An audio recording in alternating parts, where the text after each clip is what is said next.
Hi everyone, we're going to solve each polynomial function, and these are inequalities.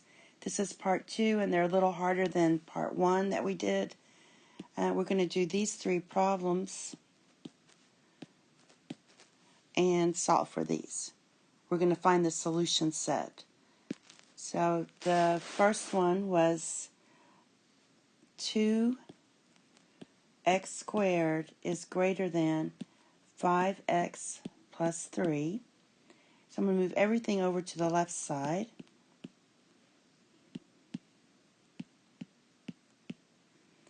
And set it to 0. That means we want all solutions that are positive. And I'm going to factor this. So we're going to get 2x and x. We need a 1 and a 3. So this will be plus 1 and minus 3.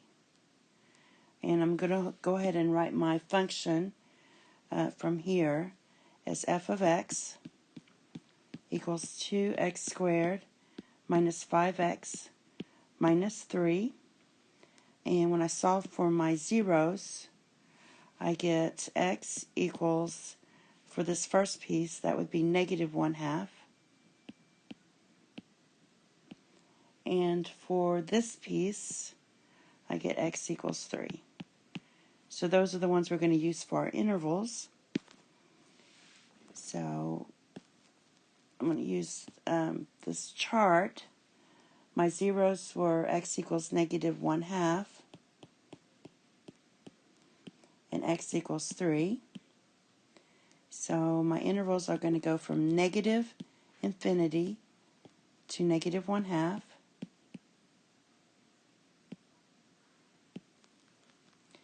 Then I'm going to use both of those, negative 1/2 to 3. And then I'm going to take my 3 and go to infinity. Okay, and we're going to choose a number in these intervals. So for this one, I'm going to choose easy numbers. This will be negative 1. For this one, I'm always going to choose 0 if I can. And for this interval, I'll go ahead and choose 4. And what we're going to do is plug this in our function, which is f of x equals 2x squared minus 5x minus 3. So when I plug those in, I'm going to get 4, negative 3, and 9. So this is a positive. 4 is a positive number, negative 3 is negative, 9 is positive. Well, we want everything positive. So we want this interval and this interval.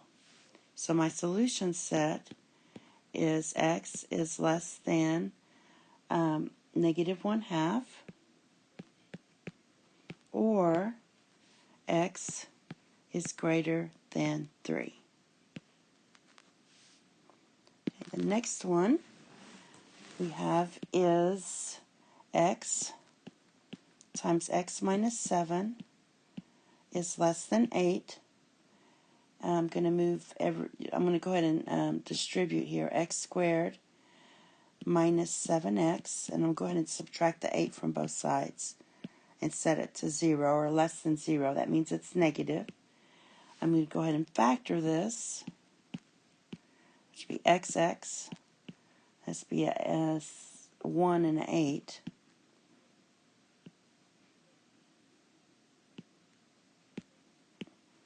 Therefore, my zeros are negative 1 and x equals 8. Okay? And my function, therefore, is just x squared minus 7x minus 8. Now I'm going to use the chart here.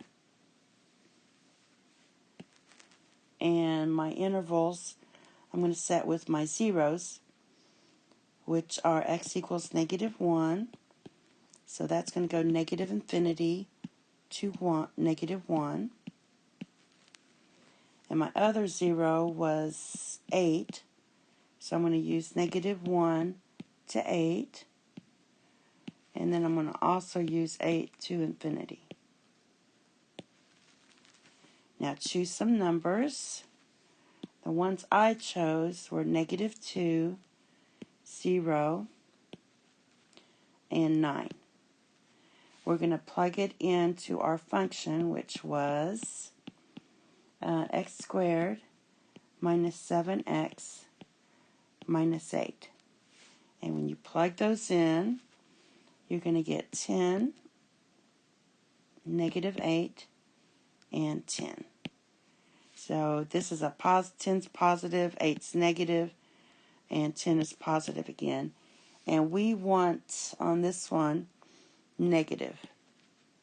So we're just going to take this interval, and my solution set is x is in between -1 and 8.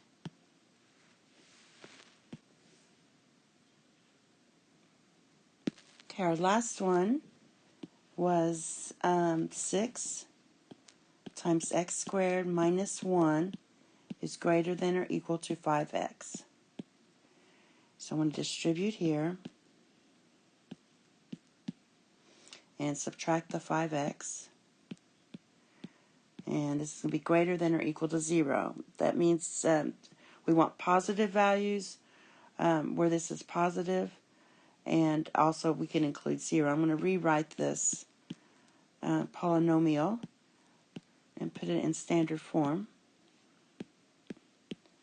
Now when you factor this, you'll get 3x plus 2 times 2x minus 3. And our function is just going to be 6x squared minus 5x minus 6.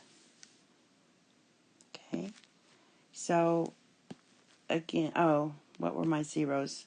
My zeros for this one's just going to be x equals -2/3, and this one's going to be x equals 3/2. So that's how we're going to base our intervals on those. So I'm going to go from -infinity to -2/3, and then -2/3 to 3/2, and then 3/2 to infinity. And I'm going to choose nice numbers. My function was f of x equals 6x squared minus 5x minus 6. So I plug in, let's choose some numbers. So I'm going to choose -1, 0, and 2. Okay, when I plug -1 in, I get 5. When I plug in 0, I get -6. And when I plug in 2, I get 8. So this is going to be positive. -6 is negative, and 8 is positive. Well, we want everything greater than or equal to 0. So we want positive. So we want this interval and this interval, because both of these were positive. So we have our solution set is x such that x is less than or equal to -2/3, or x is greater than or equal to 3/2. And that's all. Thank you. Have a nice day. Bye-bye.